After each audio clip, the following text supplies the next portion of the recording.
We get married, but I don't know. you know, You grow. I grow up. Okay. That's my baby. Like Okay, so you changing his mind a little bit. One step at a time. Okay, but you want marriage. I do. Okay. That's something I always dreamed of since I was a little girl. Like I always wanted to be married, have kids. I always dreamed to have like a fairy tale relationship because I never got the chance to see that growing up. Like my mom and my daddy wasn't together, so I never got the chance to experience having an actual family, being married, doing things the right way. So that's why I'm just happy to really be taking my time and thinking about my decisions before I do them. That's why I didn't have any kids early. So I got enough fun already. Well, this is crazy. I got enough kids for to watch already. Oh my god. Sorry, I'm allergic to the bull crap. Alright, sorry, my bad. Listen. That was a genuine sneeze. Welcome to Little Black Book 91. Look, I want to keep it real, keep it a buck, okay? Ladies, I want you to pay attention. Man, you can pay attention too, right? The reason why your relationships keep breaking down is because you're lying to yourself and you're delusional. And you keep repeating the same pattern over and over again, okay? Now, I like to do a lot of work when it comes to childhood trauma, going all the way back. Did you hear what she said? Did you hear what she actually said? Okay. Now, first and foremost, she thinks she has more power than she actually does. Oh, he's changing his mind. Baby, listen, that's the oldest trick in the book. Young and you fresh and you new in the games. Someone older and wiser needs to teach you. Okay. If he's not ready to get married now, if that's not on his agenda now, more than likely it's not going to change. Right. And you came into the relationship wanting marriage and wanting kids. And he doesn't want that necessarily. Well, sis, then you're lying to yourself and you're being delusional. And you're being delusional because there's something to anchor your delusion. Money, fame, status, power, and then your imagination. Your imagination is the most wildest thing that will get you sent to the gulag. And a lot of times what happens to a lot of people is that when they get into a relationship, right, they are familiar with a pattern of behavior, but they're not familiar with the pattern of their childhood behavior. And so what ends up happening is it feels familiar, it feels nice, it feels comfortable, and you end up repeating the same thing, but but you don't realize that actually what's happening is you are repeating the same doomed pattern that you saw your parents do. Let's listen a little bit more. She actually explains this. Listen to what she said.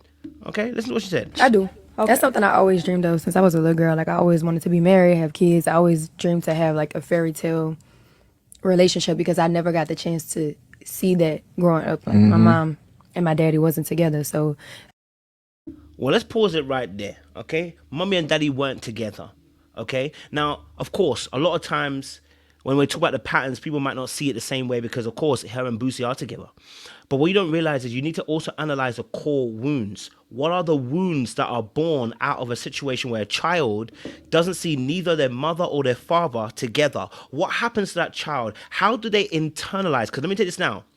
Children internalize situations that happen in the home between themselves and parents. They internalize it all. Why? Because they cannot turn against the parent and the caregiver, because the parent and the caregiver is a life giver. So a child can't turn against the parent and be like, they're a bad parent and I know this is them, I know this is them, I know this is them, and say it's all them. No, a child will internalize it simply because they need the caregiver. So they can't label the caregiver as bad and evil, right?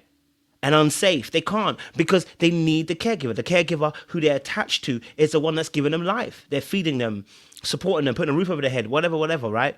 And so that child is going to internalize all that stuff. Both of her parents weren't there together. So she hasn't seen a healthy union of coming together. And yet she's telling us that she has certain needs and wants.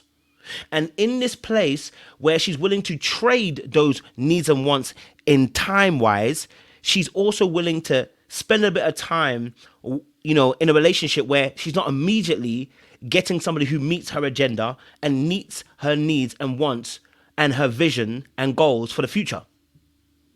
Right? She is willing to hope on the wings, okay, of hope. And unfortunately, this type of hope is usually delusion, because he's not going to change more than likely. Now, he could prove us wrong. It might be different, right? But you can more than guarantee that. And if you look at this situation, you got two parents. They split up. They're not together. as a young child, how might you internalize that? You might internalize it by, well, the reason why they broke up is because of me. And so in future relationships, you'll try to do your absolute most to hold on to a relationship because you're afraid of being abandoned, right? Or you're afraid of being unloved or uncared for, right? Because you might have felt that way as a child watching your parents separate. The other aspect is that whilst you had two parents that are split, you might have realized that in between the two of them, you felt so sensitive, you didn't know how to make your priorities and your needs and your wants you weren't sure how to make it known. You weren't sure how to communicate your needs and your wants to the parent givers. Maybe even those parents who split up, maybe they're not very good at attending to your actual needs. You're used to being on the back burner and not a priority. Now, no matter how much that man kisses you on your neck, no matter how much that man lays a D down, no matter how much that man takes you on shopping sprees, no matter how much that man showers you with love and care, the very thing that you actually want, your needs and your wants, is simply you want to be married and you want to have kids. Now, she said it herself. She's always in her head got a fairy tale, because she hasn't seen it in real life. And so the naivete behind the idea is that she's fantasized about it because she has no real inclination of what it looks like. And because of that, she's gonna be willing to take things that she doesn't need to take because she's not been educated. A lack of knowledge, my people, perish. And you're going to repeat the same kind of patterns in your life if you don't pay attention to what happened to you in the past. Look at some of your past relationships. Do they follow a similar pattern? Does that man or woman that you're dating replicate your mother or your father and their energy, their way that they move, the way they talk, the way their behaviors are, the way they deal with you? You're repeating a pattern. You're about to repeat a pattern. This man has over 20-something kids? How is he going to give you the time and affection that you actually really need? Right?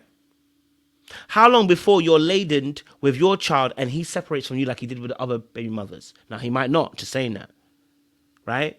But his track record ain't looking too good. So you may look at it, oh, he looks after his children. Yeah, financially, but he can't be there for all his kids. And that's somebody who's lacking some discipline. So how disciplined are going to be with you in a relationship? You're about to repeat a pattern.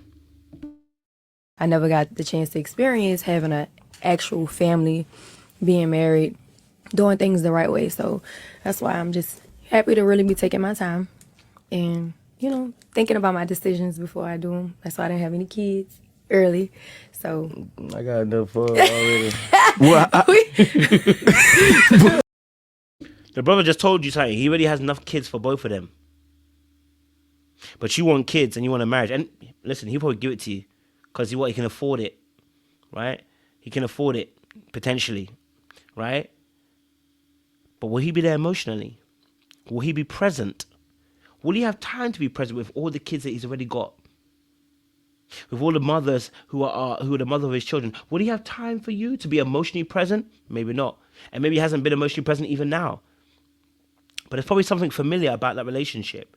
So until you start looking at the patterns in your relationships, that's with friends, family, loved ones, and people that you run a romantic relationship with, until you start recognizing those patterns, I'm going to tell you, you're going to repeat the same mistake over again, because God is trying to let you know it's time to change the pattern. Have something new, have something different.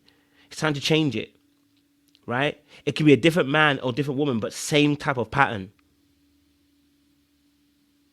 Or better yet, you keep sabotaging before you learn the lesson. Either way, you've got to learn this lesson. You've got to learn that lesson. And if you don't learn it, you're going to find yourself in a very hot water where you're complaining down the line when you're married or in a long-term relationship. You feel like you wasted time. But in reality, you wasted your own time by being delusional and not being honest about actually how you feel. Okay? It's important. All right? Listen, look, if you're somebody who's going through something like this right now, I want you to reach out to me. If you're going through a relationship issues right now, reach out to me. Book yourself into my calendar. I'm booked up until July, going up now. But I want you guys to book into my diary. I want you to get involved. I don't want you to be out there suffering. You know what I'm saying to you? And look, I'm not charging a specific price. It's not free, but you pay whatever you feel it's worth. That's simple. Right? It's all good. All right, guys. I appreciate you guys. Say look, saludo. We'll see you again very, very soon. Much love, much appreciation. Appreciate it.